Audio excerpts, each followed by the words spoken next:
What's up, FOA squad? I'm Anthony, and welcome to our YouTube channel, Life with Anthony. I hope you guys are doing well out there. Happy Thursday to you guys. Today is the well-anticipated Q&A of the month. It's late this month, but I say that and I chuckle to myself because I know a lot of you guys don't like the Q&A, but I continue to do them because there are a lot of you who still enjoy the Q&A. Probably saying the ones that don't like it or don't enjoy it are probably saying, how much more can I learn about Anthony? I've been watching him for 5 or 6 years or however long. But you never know what type of questions may come up. So I'm going to continue to do it for those of you who still enjoy it. But before I get into this Q&A, I want to remind you guys of a few things. Of course, the trips that are coming up for the FOA community. The South Africa trip, the deadline, December the 1st, is fast approaching. You have about a week and a half to go to make a decision whether or not you are going to attend that trip. That is going to, in my opinion, going to be an amazing trip, and I cannot wait to share that experience with the FOA community. Now, we have about 20 people who are signed up already. I think that what is going on with this grogginess? I wasn't even talking this way before I started the camera. I think that we're going to get up to at least 25 people, which for me is a really nice sized group, for that type of trip. Now moving on to the Las Vegas trip. Oh, also for the South Africa trip, just as a reminder, your monthly payments do begin next month in December. So let's keep on that. And so we can, all the people that have initially signed up will be all the people that will actually go on the trip when that time comes. Now moving on to the Las Vegas trip.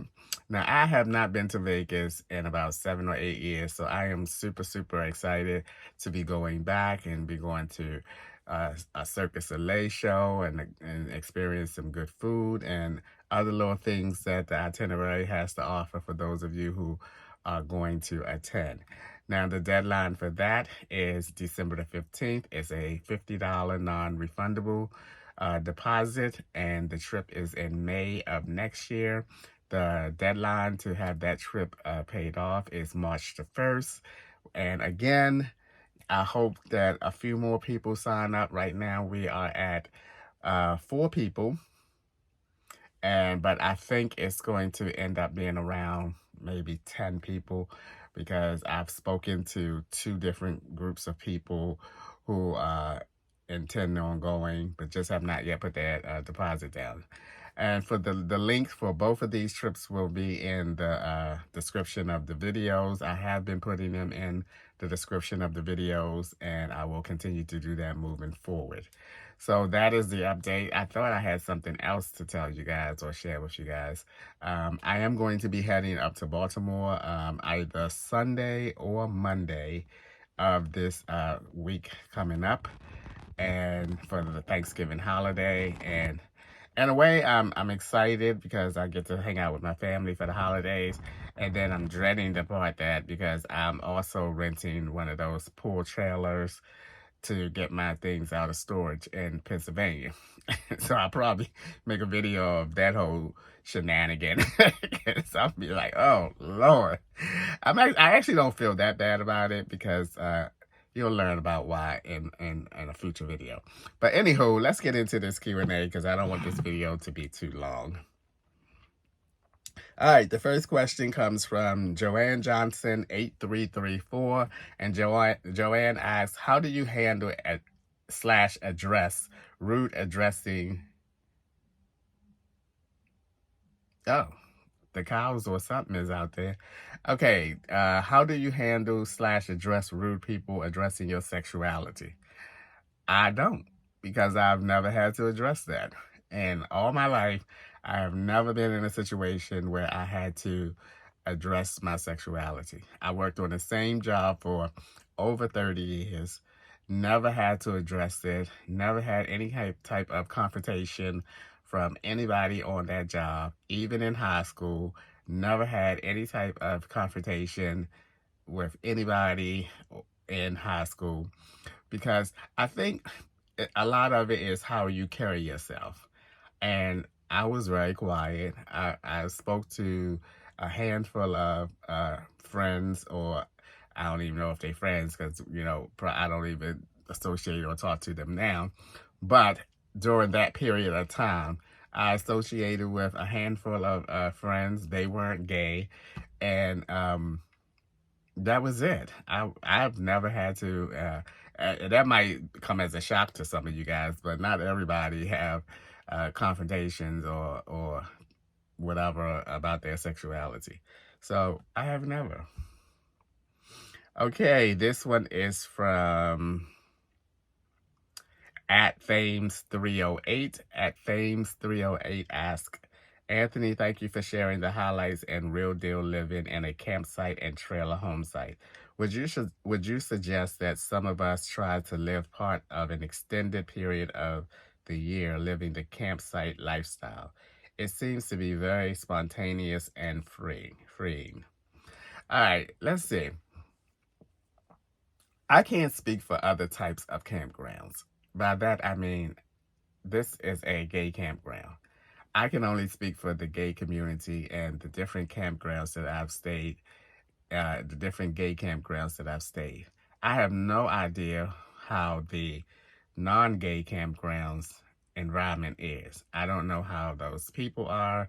Um, I just have no clue because I've never stayed on those types of campgrounds. I've always stayed within the gay community and the campgrounds, the campsites, and all of them have a very friendly, a very warm, and you come across the same people from campground to campground, and I can only speak from them. But most of the gay campgrounds are membership only, and so most of them are for males only, men only. So if you find a campground that you feel comfortable at, and I don't know. I mean, it's hard to say because again, I only have experience with the gay community from campground to campground, and I don't know how other campgrounds are. I would imagine that you will see different people every time you go to the campground. I mean, I don't know if it'd be different if you go to like a mobile park home or whatever. It's just that question is hard to answer because I only have experience with the gay campgrounds. Now, for the gay campgrounds, I would say yes. It is definitely worth, you know, putting your name on the perm list there and seeing if you can get a spot because it's a really nice community. I really enjoy the gay community, even though I'm like a homebody. People half the time people don't even know I'm here. But I guess that's all I have to say about that. I guess it depends on what type of campground you're talking about. And I can only once again speak on the gay community. Alrighty. Another question from Joanne Johnson at 8334. And Joanne asks, would you consider having an FOA camp out at another site? I think that would be nice and lots of fun for a weekend. Or perhaps cabins can be rented. Okay, I've thought about this several times before, and I always come up with the same conclusion. That would just be too difficult to do. And the reason why I say it will be too difficult to do for me is because I'm not familiar with your cities. I'm not familiar with what campgrounds. And I can see now all these different answers of let's have it at this campground, let's have it at that campground, let's have it in this city of Virginia, let's have it in that city of Virginia. It would drive me nuts to try to put something like that together because I don't know, like, what percentage of FOAs is in this city of that state, or what. I mean, it's driving me nuts right now, just even trying to think about it. I just think it would, if that ever was to happen, it would have to be done by someone in that city, someone that has been to that particular campground, someone who knows that particular area.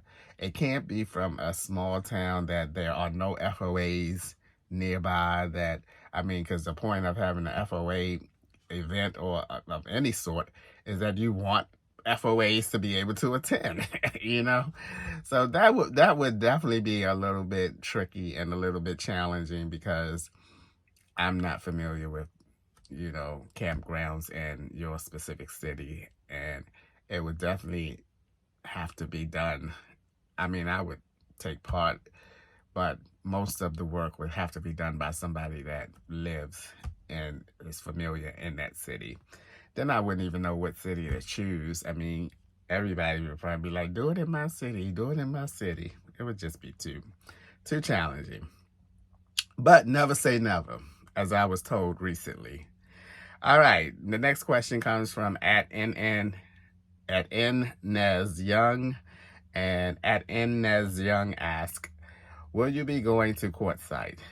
I will not be going to Quartzsite. I have no desire to go to Quartzsite. I've never had a desire to go to Quartzsite. That desert vibe is not my vibe. I mean, and I solidified that when I went and stopped and visited Kathy for 2 days on my way to California, and that is just not my vibe. I'm not going to Quartzsite. I never have the desire to go. Okay, and you might be saying, how do you know it's not your vibe if you don't? It's not my vibe. It's not my vibe at all. Number one, it's so crowded there. It's so crowded there. I don't like being around that many people at once. I don't, unless I'm at a baseball game, a football game, or some type of festival, or where I know I'll be leaving in 2 hours or whatever. That's not my vibe. And, I mean, between the crowd there and the environment, the desert, I know I would not enjoy myself. I'd be out of there in 2 days. Alrighty. This next question is from SDSD4139, and SDSD4139 asks, now that daylight savings just happened, are you on team early sunrise and early sunset, or team late sunrise and late sunset? I am definitely on team late. This getting dark early is throwing me off. It's throwing me off, because I start to feel sleepy early, and then when I look at my watch, my clock on my phone, it's like 5:45. And I'm like, good gracious, it's still early. I can't go to sleep now. I'll be waking up at midnight. It's just throwing me off. I still have not yet adjusted to this getting dark early. I don't like it. I don't like it. I'm thrown off, you know. And I've already done that like 5 or 6 times, where I looked at my phone and it's only like 7 o'clock, even 7 o'clock. I'm like, oh God, I gotta stay up for at least 4 more hours before I can sleep through the whole night. So I'm definitely team late. Okay. Let's see what else. Okay, Kiki Shalom asks, hello, Anthony. Will there be a new channel coming soon, Life as a Travel Agent? No, there will not be a new channel coming along, Life as a Travel Agent. I've had a couple of comments where I was asked, am I going to start, or I would either ask, or some people said that I should start a uh, travel channel, because I got one comment and a person said that they feel like this channel is now becoming a business channel. And then they said that's just my opinion. Um, YouTube is a business. I gotta pay taxes for this channel. It is a business. And here's the thing. I tried to sell you guys t-shirts twice. That didn't work out. So I'm like, okay, I'm never trying to sell these people anything else. I tried to sell y'all candles. That didn't work out.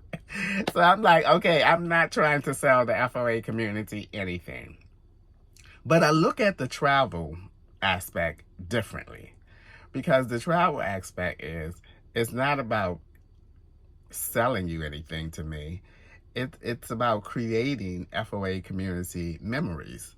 I mean, I'm not trying to, ram a t-shirt down your throat or ram a candle down your throat. This travel thing that I'm doing is, it's about us. It's about me giving you guys as a community and us as a community a chance to travel together and have fun together and, create some FOA memories or whatnot. So I look at it differently than, yes, me now being the travel agent, I'm benefiting from it more so than the travel agent that I recruited to do our past 3 trips, So I'm now the one and I think that may have rubbed some people the wrong way now that I'm the travel agent and that I am now the one that will be benefiting from the trips instead of me recruiting another travel agent. But I don't look at it like that. I look at, because y'all know, let's just lay it out here on the line right now. Let's just lay it all out on the table right now. I will take and have been and will continue to do my solo trips because I love my solo trips. So if at any given time, let's just say the majority rules, okay, we don't want no more FOA community trips, I would be absolutely 100% fine with that, because I have been traveling for years by myself. And again, I will continue to travel by myself and do my solo trips as long. There's only going to be 2 trips a year for the FOA community. And as far as me starting a new channel just for that, I just don't see the need for me to start a travel channel just for 2 trips a year. What would be going on with that channel in the meantime? And if I do start a second channel or a third channel for just traveling, I am still going to announce the trips on this channel. It's not like I will not announce it on this channel. I still will announce the trips on this channel. So I just don't think it's a need to have a separate travel channel. You guys are my travel clients. I mean, let's keep it real. And if I do a trip for the FOA community, it's not for me making money. We have good times when we hang out, the FOA community. It's about creating memories for the FOAs and those of you who are willing to come out and hang out with the group. Just ask some of the people. I don't know how you're going to ask them, but just ask some of the people that's went on, our last trip. Ask some of the people that's about to go on this cruise next in January. It's a good time. It's a good time. And here's the thing. I really, really believe that our community is the only community on YouTube that does what we do. We're getting out and about as a group, and we're having fun, and we're traveling together, and we're creating FOA memories and everything. I think that's kind of special, if you ask me. And I also think that just also solidifies my thoughts and my feelings about our community. I have a soft spot for the FOA community. I really do. I'm not trying to, have these $8,000 and $5,000 trips all the time, because I understand. Okay, I'm about to get silly, so we gonna move on. But don't look at it in a negative way. Oh my God, it's a business now. Anthony's trying to make money off of us for traveling. Don't look at it that way. That's the wrong way to look at it. That's a negative way to look at it. Look at it as, oh my goodness, this is so exciting. I'm going on a trip with the FOAs and we're going to have so much fun and we're going to create so many FOA memories. Look at it that way. Okay. Let me know what your thoughts are on that, by the way. Okay. The next question is from Florida Man 262, and he asks, who is welcome to join the trips? Seems it's mostly FOA members. I am just curious if anyone is welcome. Do you have some type of introduction to each other as Anthony fans? Do they all do the things as one group? Or can you choose what outings you would like? How would you pair someone for a room? Okay. Florida Man and everyone else, there's no special groups.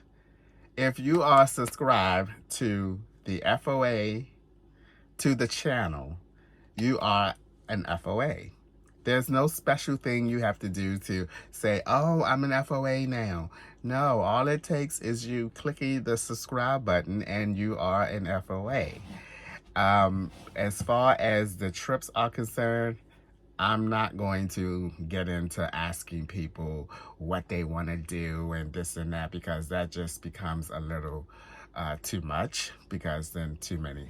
I will always continue to make an itinerary, and if you like the itinerary and if you like the trip overall, you will go on the trip.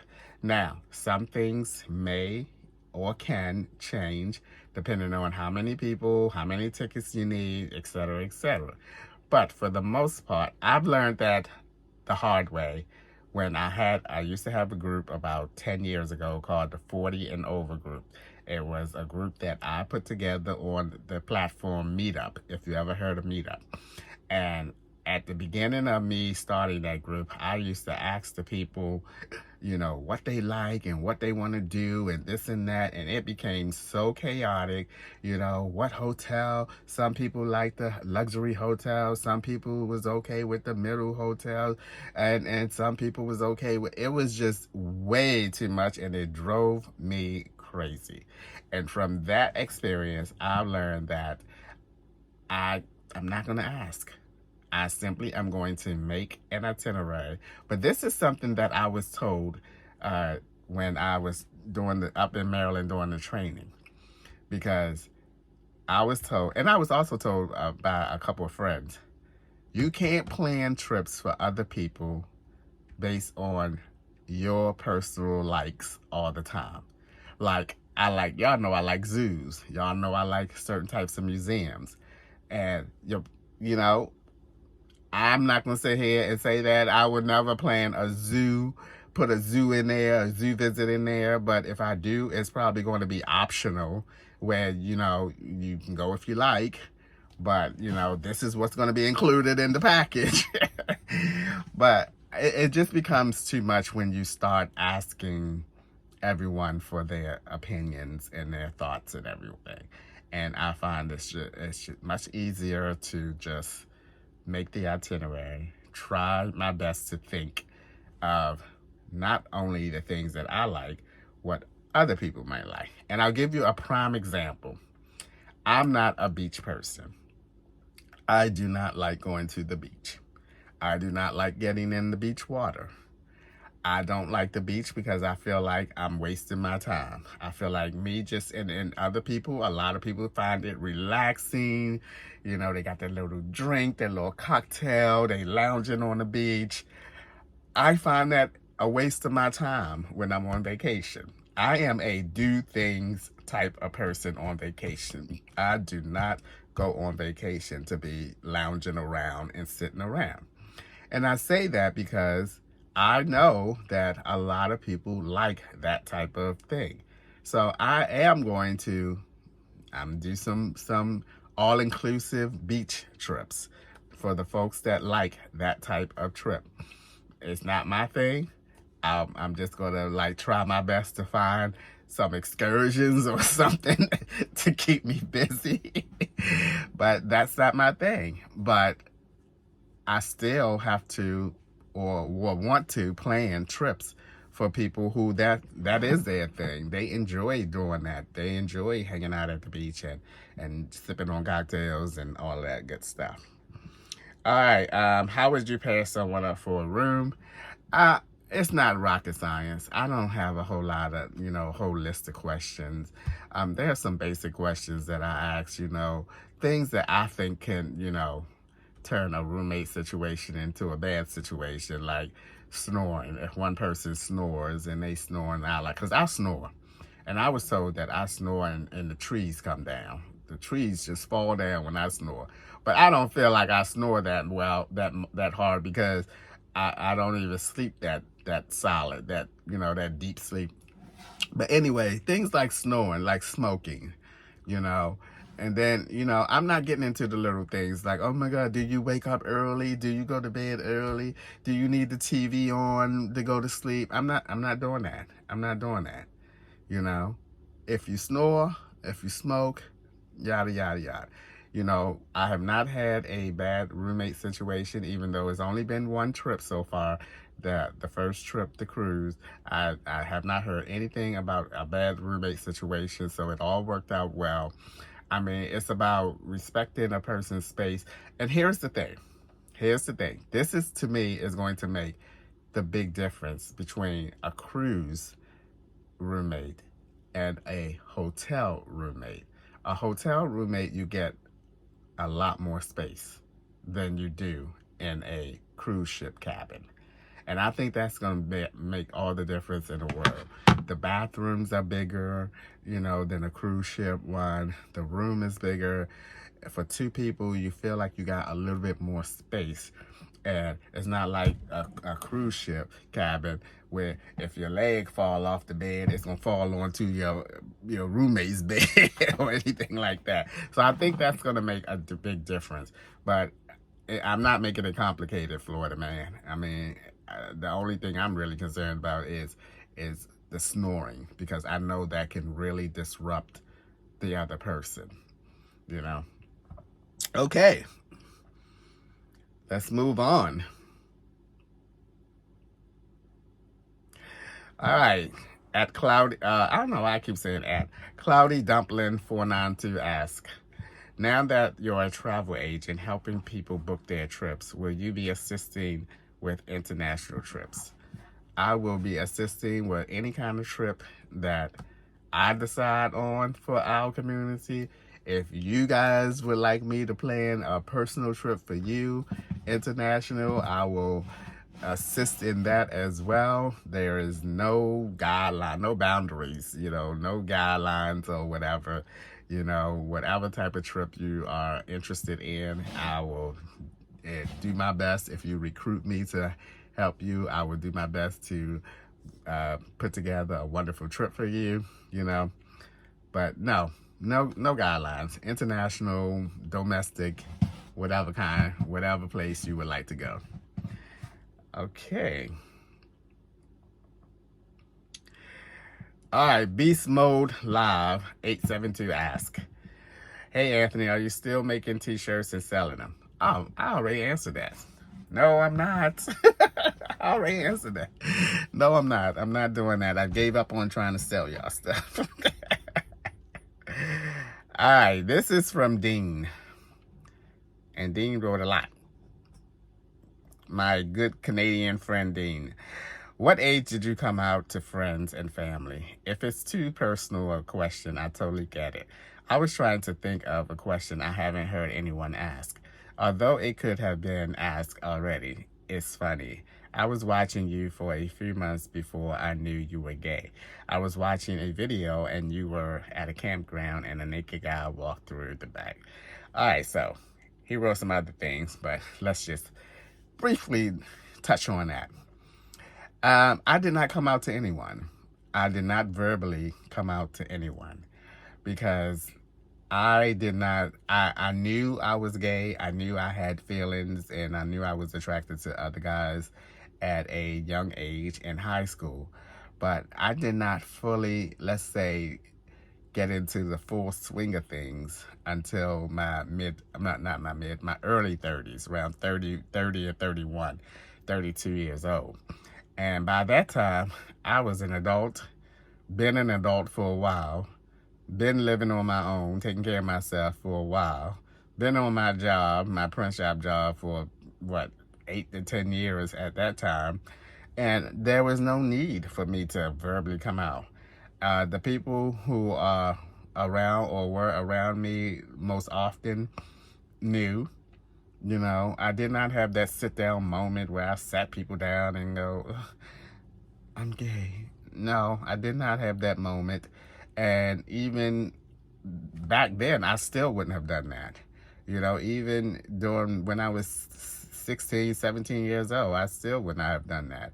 I personally don't feel the need for anyone to have to verbally come out to anyone or say what their sexuality is. I don't see what the point of that is, you know, especially if you are an adult.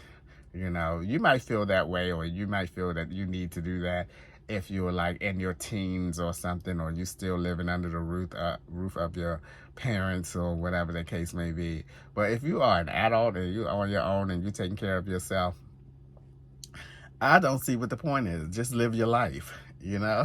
Just go on and live your life. You know, they know, you know. And for those of them that don't know, and when they do find out, if they act kind of funky about it, then okay, then you know, it is what it is, you know.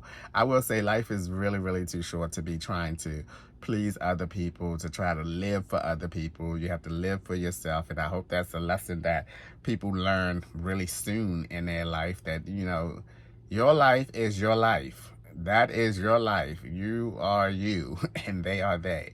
You know, people in this world, you know, don't agree with a lot of things that people do or behave or whatever the case may be. You have to just come to the conclusion that this is my life, this is how I feel. And I mean, can we really help who we are attracted to? I mean, we are attracted to who we are attracted to, and it shouldn't be any kind of punishment or outcast because of who you are attracted to. But no, I have never verbally come out to anyone. My mother, they always say mothers know. And another thing is, I have an older brother, my brother that passed away this year, March. He was gay, but he was a flamboyant gay. So he took a lot of the attention away from people even worrying about whether or caring on whether I was gay or not. Because he was something else in the neighborhood back in the days and throughout his life. Yes, he was a flamboyant one, boy. He would curse you out in a minute and fight you in a minute. Woo! He was something else, boy. But anywho, no, I did not come out to anyone, Dean. I was in my 30s, just lived my life. I had one boyfriend, and the family knew him. He and I are still really good friends, and that's it. It's hard to find a boyfriend. I should make a video about that. It is super hard. I was talking about that with one of the couples here over the weekend, over the festival weekend. We were talking about that. I was like, ugh, because they've been together for 34 years, Norman and Randy. And we were talking about, woo, it's hard out here to find a boyfriend. Would I like one? I would, but it's even more challenging because of my lifestyle they were dagging and they had to be retired because I'm not settling down in one place. I want to continue to travel at this point in my life. But, whew, maybe I'll talk about that some other time. All right, so let's see. The next question, where we at? Okay. The next question is from Florida Man again. What happened to Adolfo? Don't hear much about him anymore. Hope he's doing well. Adolfo is doing absolutely wonderful. He purchased a piece of property in Georgia, about 10 minutes from Oz, the campground. So he goes there on a day pass. And he bought a tiny home from the people in Tennessee, the Tennessee tiny home, the man from that city. And he has that on his property, a shed, a carport. He had a perm spot at Oz, and he didn't like it. So he came across a piece of land that was close to the campground, and he started looking into it, and he ended up purchasing that land. And he loves it. He's doing really well. He loves it. He sold his travel trailer, the R-Pod, because he bought the new tiny home, and he bought a what is that thing? A trailer that you can open up the back and put a motorcycle in, all that kind of stuff. But anywho, Adolfo is doing really well. Michael is doing really well too. Everyone's doing pretty good right now. Okay. Let me see.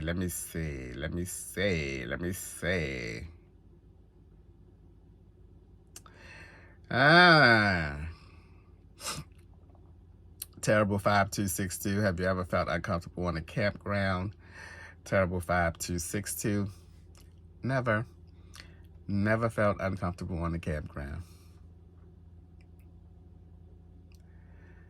Okay.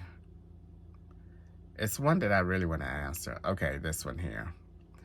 This is the last one, and this is from Rosa.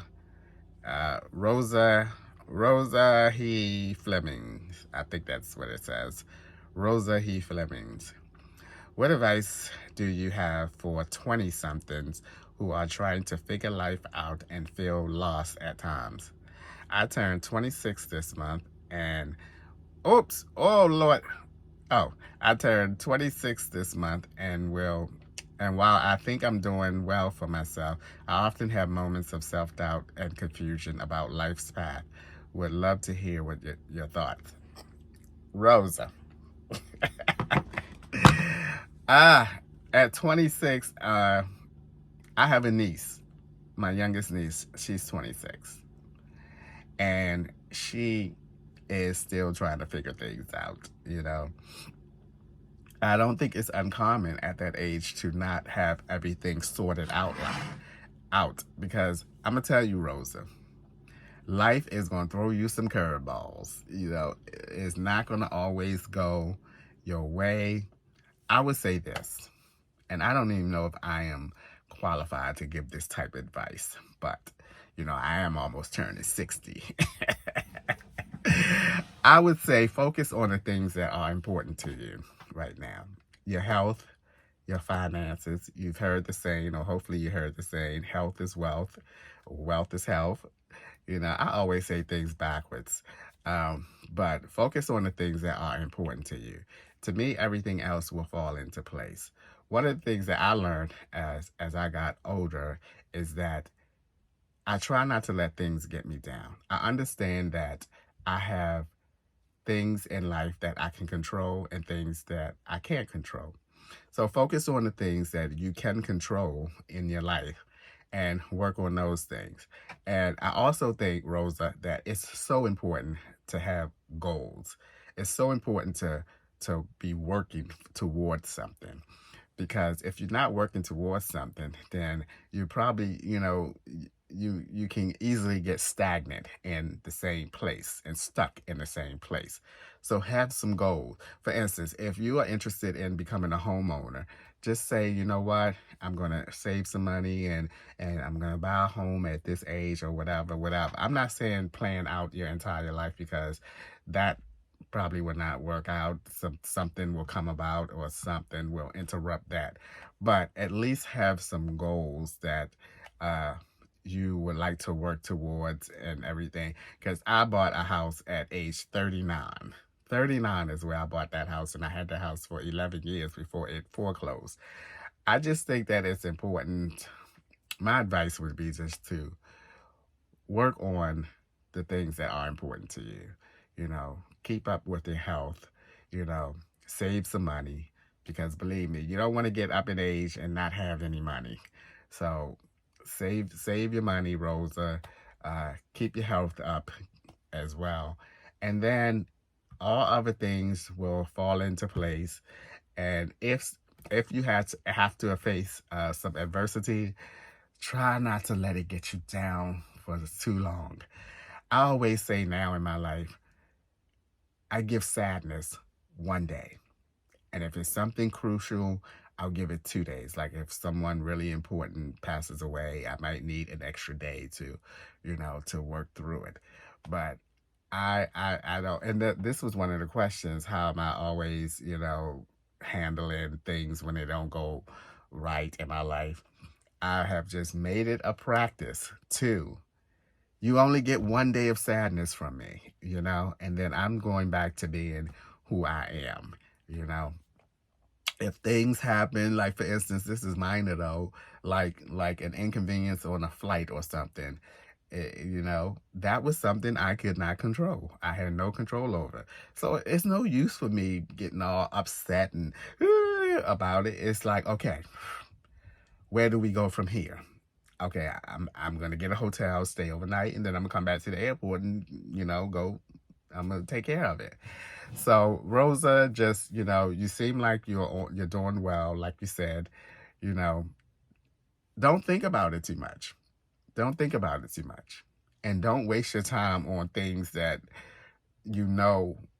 Okay, I got something else to say. Know your worth in this life, Rosa. Know your worth. Know what you are deserving of, and don't settle for anything else. Whether that's a boyfriend, girlfriend, whether that's a job, whether that's friends in your life that's, not giving positive vibes or whatever. Just surround yourself in your life with positivity. It's so much easier and so much more rewarding to be a positive person than to be a negative person. And it's so much rewarding to surround yourself around positive people than to be around people that are not positive, bad influence folks. It's just, there is no real answer to how to live life, because everybody's life is different. Everybody's path in life is different. You just have to know what's important to you, know what you are deserving of, and get that money. Get that money, Rosa. don't get up in them late ages and don't have any money. And I know people probably say, well, it's the truth. You need it. You need it. And you need your health. So work on what's important to you and stay with it. Stay with it. Everything else will fall into place. And have fun. Have fun, Rosa. Go out there and have fun. Don't just work. Have fun. Take some vacations. Go some places. Have some fun and enjoy your life. Don't live your life in a somber mode. No, don't do that. Enjoy your life. Enjoy your life. All right, that is going to do it for today's Q&A. It went a little longer than I expected, but I hope you guys enjoyed today's Q&A. That's going to be a wrap for today. As always, thanks for taking a few minutes out of your day to watch my videos. I appreciate you guys. You know that, and I'll see you guys on the next one. No matter how hard I try to make these Q&As like 30 minutes, it never works. Never works.